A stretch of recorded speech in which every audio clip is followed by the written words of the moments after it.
The year is 2001. The wine industry is dominated by centuries-old European vineyards and sophisticated California estates. The average American drinks just 2.5 gallons of wine annually, intimidated by complex varietals and confusing labels.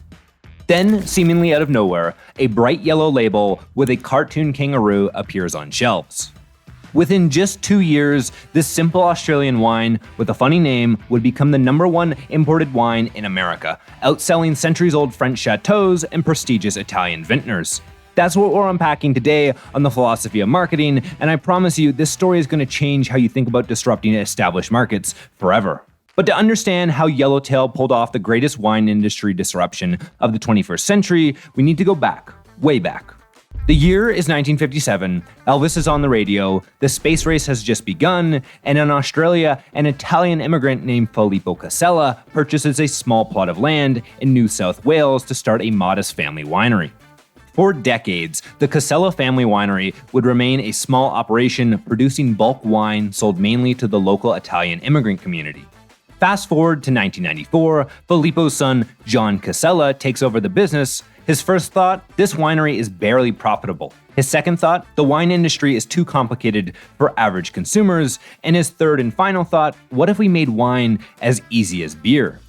What happens next is a masterclass in marketing. Instead of following conventional wine industry wisdom, Casella makes 3 pivotal business decisions. First, he creates a wine that's sweeter and fruitier than traditional wines.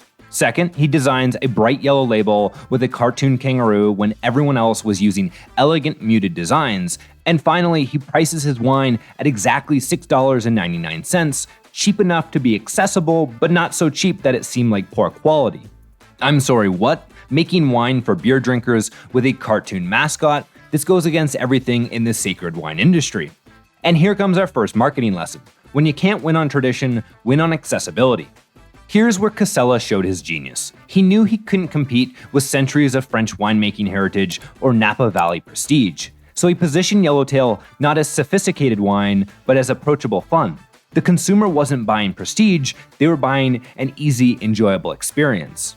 Look at how different this was from every other wine on the shelf. While competitors showcased vineyards and vintage years, Yellowtail featured bright colors and zero wine jargon. They didn't even put the grape variety prominently on the label.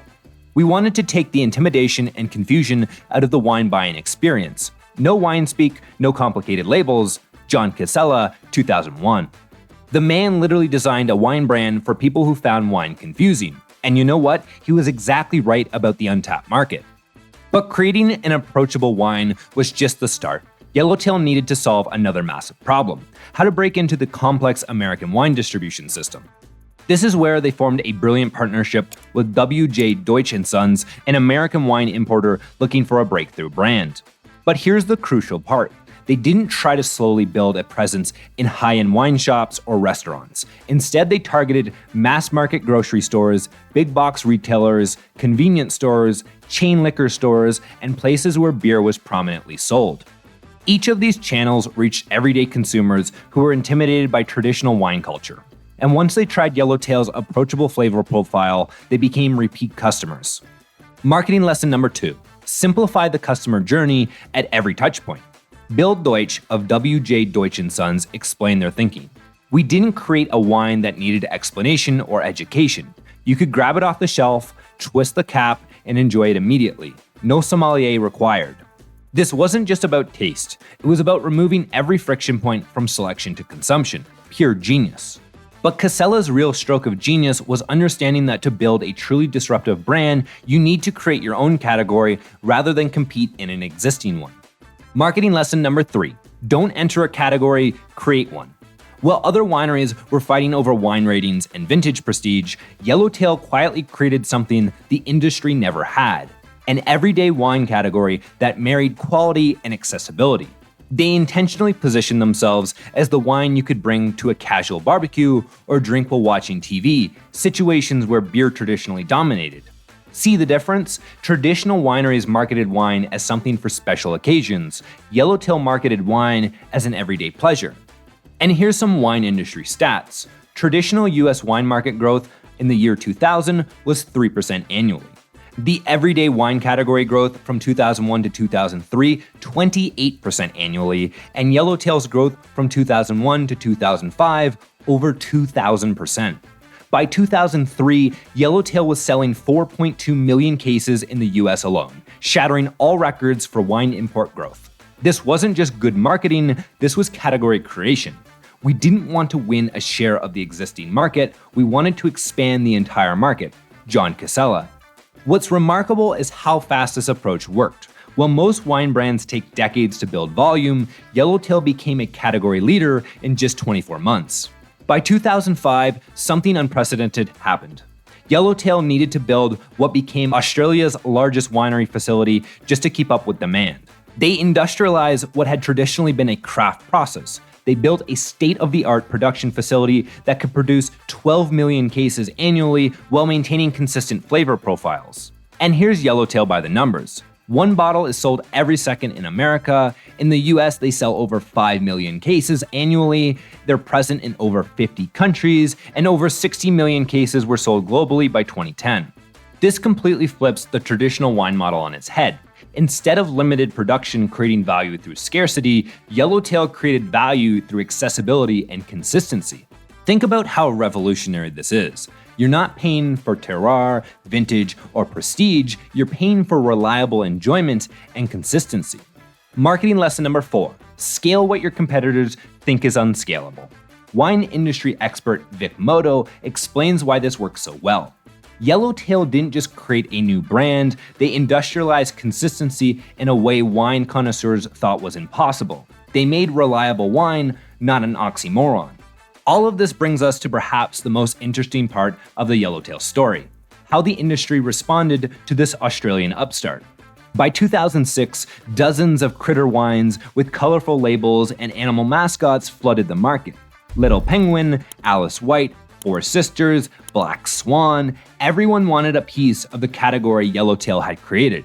Even prestigious wineries began creating more approachable sub-brands and simplifying their labels. The entire industry was forced to respond.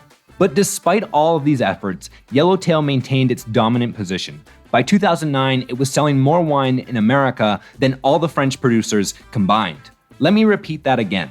A single Australian brand was outselling the entire country of France. And here are the numbers from Yellowtail. 2001, Yellowtail enters the US market. 2003, it's the #1 imported wine in America. 2005, over 60 critter wine brands enter the market. 2009, still selling twice as much as the nearest competitor. And in 2011, 1 in every 12 bottles of wine sold in the US is Yellowtail. But here's what's truly remarkable. While competitors focused on copying the kangaroo and the bright label, few understood the deeper strategy behind Yellowtail's success, removing complexity and friction from the entire winemaking experience. Marketing lesson number 5. The best disruption attacks industry blind spots, not visible strengths. Real disruption doesn't happen by beating the industry at its own game. It happens by seeing what everyone else is ignoring. When Yellowtail entered the US wine market, they didn't try to outcompete the French or the Italians at making finer, more prestigious wines. They didn't try to outfancy Napa Valley. Instead, they attacked the blind spot. Traditional wine brands focused on prestige, complexity, and connoisseurs. Yellowtail focused on fun, simplicity, and mass accessibility. The industry blind spot was that wine was intimidating for ordinary people. Buying wine felt stressful, confusing, and even a little humiliating if you didn't know the right words. No one was focused on solving that problem until Yellowtail showed up. Yellowtail made wine fun, they made wine easy, they made wine for everyone, not just wine people. That's why Yellowtail disrupted the industry, not because they had a kangaroo, not because they were cheap, but because they solved a problem no one else was even thinking about. So what can we learn from Yellowtail's extraordinary approach to disrupting an established market? Let me break it down into 5 actionable lessons you can apply to your own brand. Number 1, target intimidation, not just competitors. Yellowtail didn't just compete with other wines, they attacked the intimidation that kept casual consumers away from the category entirely. Where in your industry are customers held back by fear, confusion, or intimidation? And how can you remove that barrier?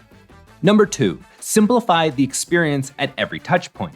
From the label design to the flavor profile to the screw cap, Yellowtail removed friction that traditionally defined wine drinking. What can you simplify in your product or service that others overlook or overcomplicate? Number 3, create your own category, don't fight in an existing one. Yellowtail created the everyday wine category rather than competing for prestige or ratings. What underserved segment or unmet need could you turn into a whole new category? Number 4, scale what competitors believe is unscalable. Yellowtail industrialized consistency in a way wine traditionalists thought impossible. What do others in your space say can't be done at scale, and how could you prove them wrong? And finally, number 5, attack industry blind spots, not visible strengths. Instead of competing on terroir, vintage, or aging potential, Yellowtail exposed and exploited the wine industry's accessibility gap. What blind spots exist in your industry that everyone else is ignoring, and how can you turn them into your competitive advantage? The current stats from Yellowtail are staggering. They sell 13.5 million cases annually. They're the #1 imported wine brand in the US for over 20 years. They've expanded to 16 different varietals. They have an estimated brand value of over $2 billion. And finally, and probably the most important, they started a category that now represents 25% of all wine sales. The lesson from Yellowtail isn't just about creating a catchy label or an approachable product. It's about fundamentally rethinking industry assumptions. They showed us that the strongest disruptors don't attack competitors, they attack complexity. We didn't set out to make the best wine in the world. We set out to make wine enjoyable for everyone. John Casella. So the next time you see that bright yellow label with the kangaroo, remember, you're not just looking at a bottle of wine, you're looking at one of the most brilliant marketing disruptions ever executed, one that transformed an entire industry. Now, if you found value in this breakdown of Yellowtail's marketing genius, hit that like button and subscribe to the Philosophy of Marketing. In the comments, let me know what brand would you like me to analyze next. And until then, remember, great marketing doesn't just sell products, it creates new possibilities.